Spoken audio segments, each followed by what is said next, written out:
নমস্কার। এই মুহূর্তে আমাদের সঙ্গে যিনি রয়েছেন তিনি পশ্চিমবঙ্গ বিধানসভার একজন সদস্য এবং পশ্চিমবঙ্গের পূর্ব বর্ধমান জেলার অন্যতম এক বিধানসভা বলতে পারেন কানলা, সেই কানলার বিধায়ক মাননীয় দেবপ্রসাদ বাগ।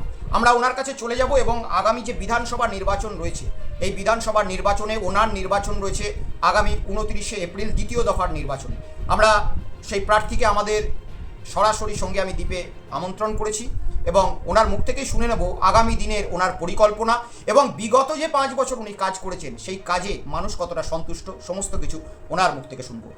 আপনার কানলা বিধানসভার নির্বাচন আগামী 29শে এপ্রিল। আমি প্রথমে একটু অতীত থেকে শুরু করব, যে দেবপ্রসাদ বাগ, যাকে কানলায় সকলে পল্টু নামে চেনে, ঠিক তো? এই কানলার আপন পল্টুর রাজনীতি জীবনে পদার্পণ কিভাবে এবং প্রথম জীবনটা যদি একটু দর্শকবৃন্দদের জানান। 93 সালে মূলত ছাত্র রাজনীতির মধ্য দিয়ে হচ্ছে কিনা যে শুরুটা করি। তখন হচ্ছে কিনা যে জাতীয় কংগ্রেসের ছাত্র সংগঠন অর্থাৎ ছাত্র পরিষদ দিয়েই মূলত শুরু হয়।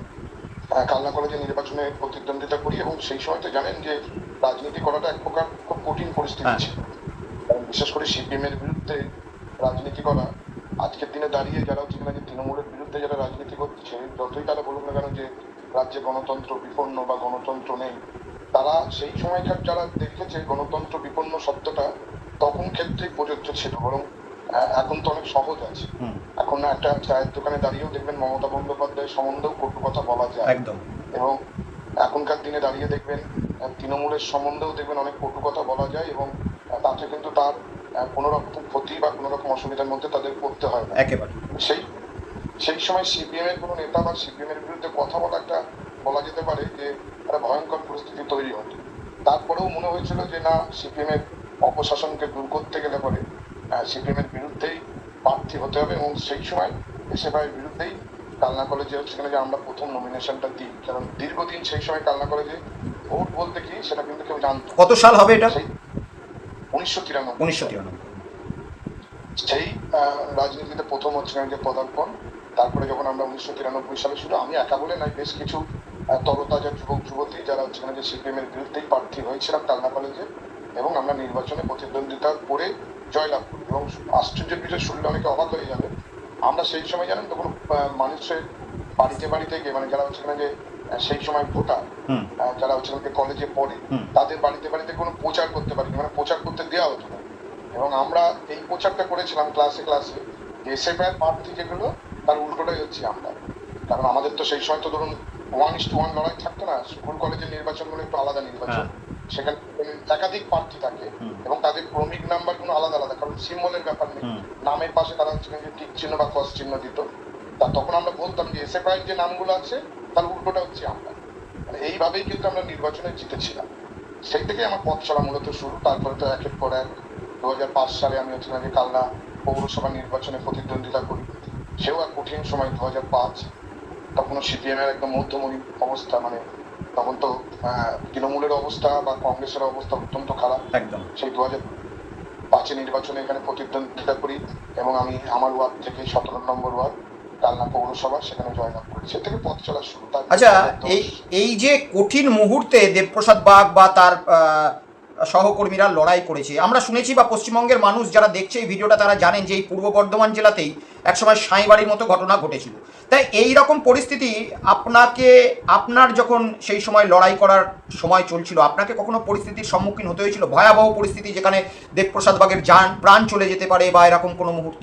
দেখুন, আমরা তো ধরুন কথায় কথায় সাঁইবাড়ির কথাটা আমরা তুলে ধরি এই কারণে, এই সাঁইবাড়ির ঘটনা শুধু পশ্চিমবাংলা না ভারতবর্ষকে কাঁপিয়ে দিয়েছে। কিছু কিছু পরিস্থিতি, যেমন আমি কালনাতেই করি, আমাদের কালনাতে একটি হাসপাতাল আছে, তার নাম হচ্ছে কালনা মহকুমার হাসপাতাল। সেই মহকুমার হাসপাতালে যদিও আমাদের দল আব্দুল হালিম, তিনি হচ্ছেন যে সিপিএম একটা সময় করতো, পরবর্তীকালে সিপিএম ছেড়ে দিয়ে হচ্ছেন যে তিনি অন্য একটি রাজনৈতিক দল মানে বামপন্থী আর একটা সংগঠনে তিনি যুক্ত হয়েছে, তাকে হচ্ছে যে হাসপাতালের ভেতরে ঢুকে খুন করা হয়েছে এই কালনাতে। কালনাতে এরকম অজস্র ঘটনা আছে যেখানে হচ্ছে যে সিপিএম করতো, সিপিএম ছেড়ে দিয়েছে বলে খুন হয়েছে, আবার অনুরূপ ভাবে হচ্ছে যে কংগ্রেস করার অপরাধেও হচ্ছে খুন হতে হয়েছে। এরকম অজস্র ঘটনা আছে যে ঘটনাগুলো সত্যি হচ্ছে যে সাধারণ মানুষকেও যেমন নাড়িয়ে দিত, সাথে সাথে আমরা যারা রাজনীতি করি তাদেরকেও হচ্ছে কিনা যে একদম নাড়িয়ে দেওয়ার মতনই ঘটনাগুলো ঘটেছে কালনার বুকে। আমি যখন বলছি 1993 সালে, যখন কালনা কলেজে আমি রাজনীতির কথা বলছি, সেই সময় আমাদের ছাত্র সংসদের যিনি সহসভাপতি হয়েছিলেন তৎকালীন সময়, রূপম রূপম বলে একটি ছেলে, সেই ছেলেটিও কিন্তু হচ্ছে কিনা যে খুন হতে হয়েছে।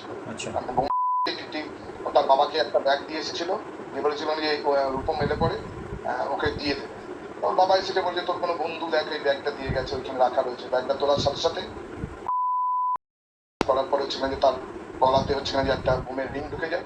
রাস্তায় দিয়ে নিয়ে যেতে যেতে হচ্ছে যে তার মৃত্যু ঘটে। এরকম অজস্র ঘটনা আছে কালনার বুকে।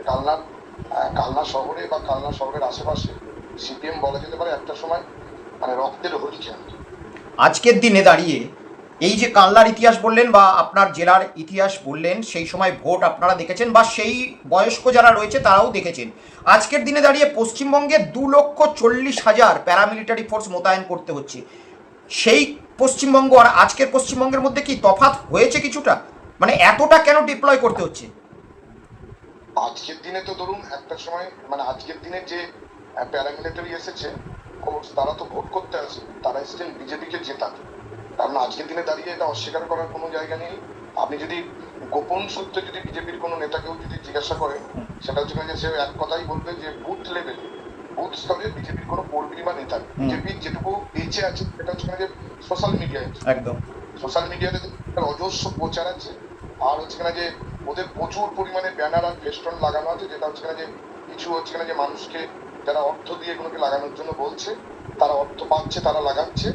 আর যেটা আছে সেটা হচ্ছে যে প্যারামিলিটারি ফোর্স যেগুলো এসেছে, তারা হচ্ছে যে বুথ লেভেলে বিজেপিকে জেতানোর জন্য তাদেরকে এইভাবে পশ্চিমবাংলাতে নিয়ে আসা হচ্ছে।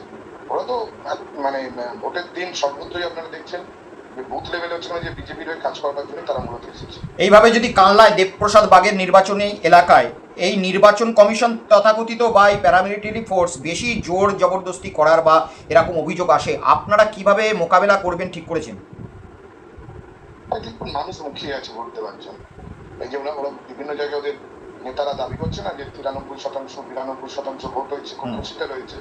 4 তারিখের পরে দেখবেন এরাই বলবে যে আমাদেরকে হচ্ছে না যে ওই বাইরে থেকে ভোটাররা এসে আমাদেরকে হারিয়ে দেবে। মানুষ মুখিয়ে আছে ভোট দেওয়ার জন্য।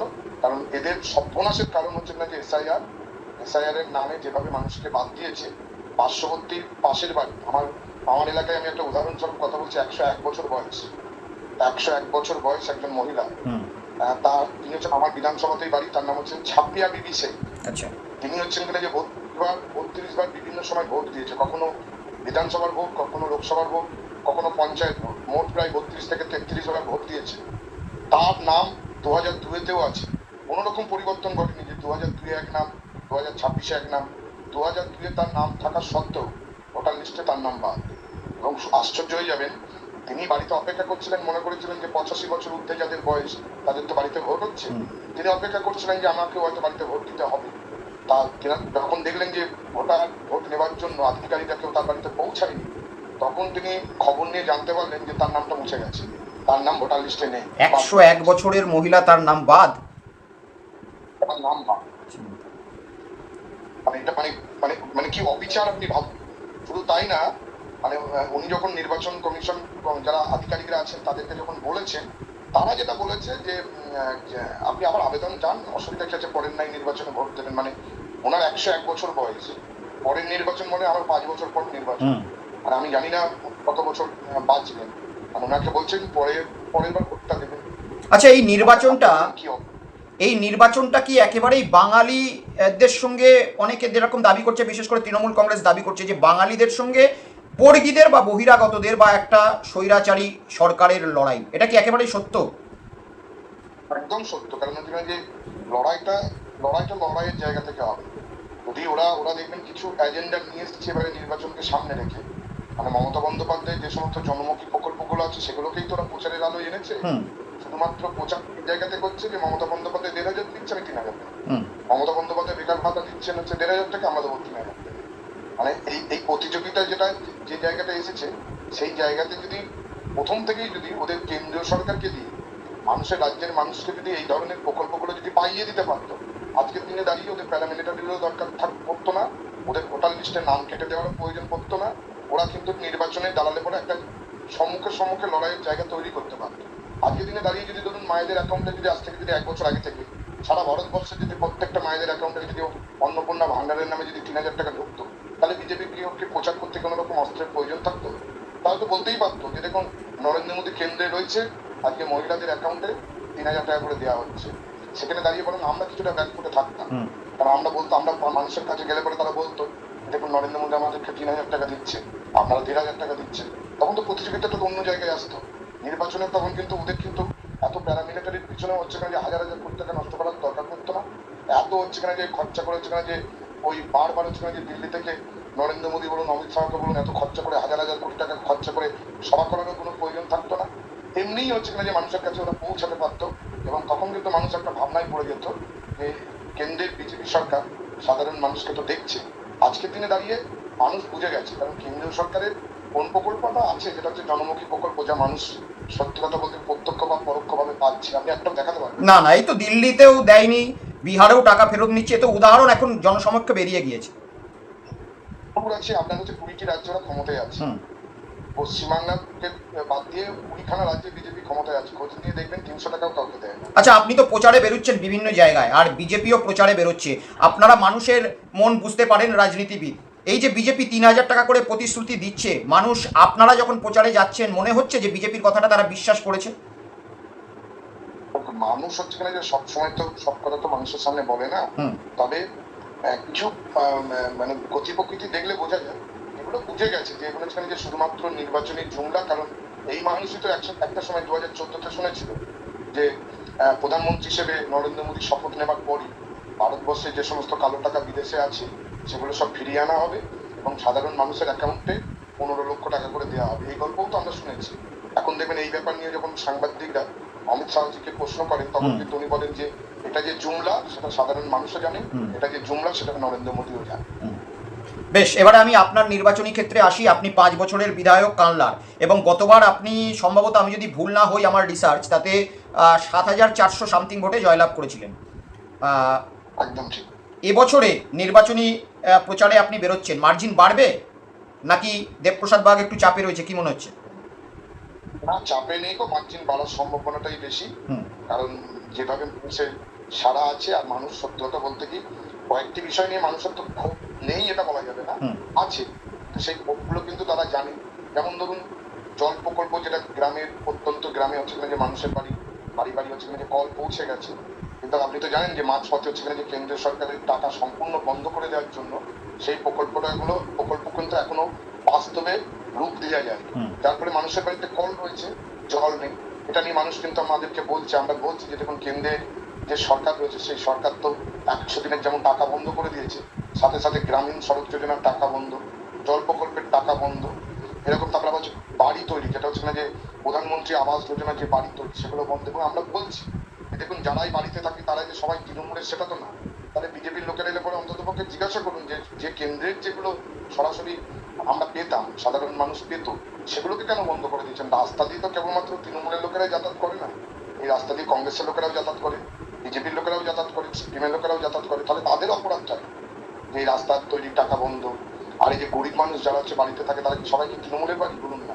যে সরকারি প্রকল্পের যে কোনো বাড়ি দেওয়া হয়েছে সেগুলো তো তারা বন্ধ করে দিচ্ছে। এবং মানুষ তো বুঝছে, আজকের দিনে দাঁড়িয়ে অবুঝ মানুষ কিন্তু পাবেন না, কারণ প্রত্যেকের হাতে কিন্তু মোবাইল পৌঁছে গেছে, আর তারা আজ যাই ওখানে এটা কিন্তু তারা খুলে দেখছে। মানুষ কিন্তু অত্যন্ত সচেতন, এটুকু বলতে পারে। আপনি যদি এই নির্বাচনে জয়লাভ করেন, তাহলে আগামী 5 বছরে আপনার কানলার বাসিন্দা আপনার কাছ থেকে কি পেতে পারে, এবং বিধানসভায় আপনি কি কি জিনিস নিয়ে আওয়াজ তুলবেন? দেখুন আমার মূলত যেটা আমি যেটুকু বুঝেছি, কারণ মানুষকে সামনে রেখেই তো আমাদের লড়াই, প্রথম যেটা করতে হবে সেটা হচ্ছে তাদের বাড়িতে বাড়িতে কল পৌঁছেছে, তাদের বাড়িতে বাড়িতে কল পৌঁছেছে, সেই কলে হচ্ছে কিনা যে আগে জল দেওয়ার ব্যবস্থাটা করতে হবে। এবং যদিও আমাদের সরকার, আমাদের সর্বভারতীয় সাধারণ সম্পাদক অভিষেক বন্দ্যোপাধ্যায় তিনি ঘোষণাই করেছেন এই নির্বাচন পেরিয়ে গেলে পরে আমাদের রাজ্য সরকারের টাকাতে এই জল প্রকল্পের কাজটা, অসম্পূর্ণ কাজটাকে সম্পূর্ণ করতে হবে। এটা হচ্ছে কিনা যে মানুষের হচ্ছে কিনা যে মূল ডিমান্ড। এগুলো আমরা দেখেছি গ্রামগঞ্জের এলাকায়, শহরের এলাকায় মানুষের ডিমান্ড হচ্ছে কিনা যে আমাদের গঙ্গার উপর দিয়ে যে সেতু নির্মাণ কাজ, যে জটের জন্য আটকে আছে সেটাকে জটটাকে কাটিয়ে তাড়াতাড়ি হচ্ছে কিনা যে সেতু নির্মাণের কাজটাকে সম্পূর্ণ করা। আর এছাড়া হচ্ছে কিনা যে কিছু দেখবেন রাস্তাঘাট আছে যেগুলো হচ্ছে কিনা যে কেন্দ্রের বঞ্চনার জন্য সেই রাস্তাঘাটগুলোর কাজ প্রায় থমকে আছে, সেই কাজগুলো সম্পন্ন করা, যদিও আমার পাড়া আমার সমাধানের মধ্যে দিয়ে প্রচুর কাজ সম্পন্ন হয়েছে, এই কাজগুলোকে এগিয়ে নিয়ে যেতে হবে। একটা সমস্যা রয়েছে, সেটা হচ্ছে সমস্যা বলতে বিভিন্ন, এটা দেশেরই সার্বিক ক্ষেত্রে যদি আমরা গণনা করে দেখি, ডেটা দেখি, দেশেরই কর্মসংস্থান কমেছে, ভারতবর্ষের কমেছে। উল্টো দিকে মমতা বন্দ্যোপাধ্যায়ের সরকারে 45% বেকারত্ব কমেছে, অর্থাৎ কর্মসংস্থান সার্বিক দিক থেকে পশ্চিমবঙ্গের ভালো। বিজেপি যদিও প্রচার করছে যে কর্মসংস্থান নেই, তবুও আপনার কাছে আমার প্রশ্ন, কানলার যে সমস্ত ছেলেমেয়েরা পড়াশোনায় যুক্ত, তাদের আগামী দিনে কর্মসংস্থানের জন্য কি আপনার কিছু ভাবনা রয়েছে? এটা এটা এটা বিধানসভায় যখন তুলতে হবে, কারণ হচ্ছে যে কথাটা ঠিকই আপনি বলেছেন, কর্মসংস্থানের দিক দিয়ে যারা বলছে তাদের বলার রাইট হচ্ছে যে বছরে 2 কোটি চাকরি হবে, এবার নরেন্দ্র মোদীই বলেছিলেন সভাতে। আগে যদি 2 কোটি বেকারের চাকরি হতো কেন্দ্র সরকারের আন্ডারে, আজকে প্রায় ধরুন 12 বছর তারা ক্ষমতায়, তাহলে তো 12 দুগুণে 24 কোটি টাকা, 24 কোটি ছেলে মেয়ে যদি চাকরি হতো, এই সংখ্যা থেকে যদি পশ্চিমবাংলারও কিছু সংখ্যক যদি ছেলে মেয়েরা চাকরি পেত, তাহলে তো আমরা বলতে পারতাম যে দেখুন এটা কেন্দ্রের হচ্ছে যদি এটা কেন্দ্র সরকারের আন্ডারে চাকরি করে। চাকরির পরিস্থিতিটা ভারতবর্ষের সব থেকে খারাপ। আর পশ্চিমবাংলাতেও এটাও ঠিক যে পশ্চিমবাংলার কিছু ছেলেরা, বেকার ছেলে তো আছেই, তাদের কথাটা আগামী দিনে ভাবনাটা অবশ্যই ভাবা দরকার। যদিও ইতিমধ্যে বাংলার মুখ্যমন্ত্রী মমতা বন্দ্যোপাধ্যায় বলেওছে, ঘোষণাও করেছেন যে কর্মসংস্থানের বিষয়টা তিনি লক্ষ্য রাখবেন এবং আগামী দিনে যাতে কিছু অন্তত বেকার ছেলেদের কর্মসংস্থান হয় তার ব্যবস্থাটা হবে ছেলে মেয়েদের, সেটা তো হচ্ছে। বেশ, একেবারেই শেষ প্রশ্ন করব, সেটা হচ্ছে বিধানসভা নির্বাচনের প্রথম দফা হয়ে গিয়েছে, 152টা সিটের নির্বাচন। অভিষেক বন্দ্যোপাধ্যায় কনফিডেন্ট, মমতা বন্দ্যোপাধ্যায় কনফিডেন্ট, উল্টো দিকে অমিত শাহ কনফিডেন্ট। আপনার কাছে জানতে চাইছি যে এই দ্বিতীয় দফার নির্বাচনে 143টা সিটে নির্বাচন, 42টা সিটে নির্বাচন হওয়ার পরে 294টা সিটে আপনাদের মনোভাবে কি রয়েছে? তৃণমূল কংগ্রেস কটা সিট জয়লাভ করে আগামী দিনে সরকারে আসতে পারে, এটা আপনি কি ভাবছেন? এবং আমার যেটা আইডিয়া, তৃণমূল কংগ্রেস ক্ষমতায় আসছে এবং গতবারের থেকে একটা সিটেরও বেশি সিট নিয়ে মেচে বাংলায় ক্ষমতায় আসছে। বেশ, অসংখ্য ধন্যবাদ এতক্ষণ সময় দেওয়ার জন্য আপনাকে। আপনার আগামী নির্বাচন 29 তারিখ, তার জন্য আমাদের সকলের পক্ষ থেকে আপনাকে শুভকামনা জানাই। ভালো থাকবেন, সুস্থ থাকবেন। নমস্কার। নমস্কার। আপনিও ভালো থাকবেন।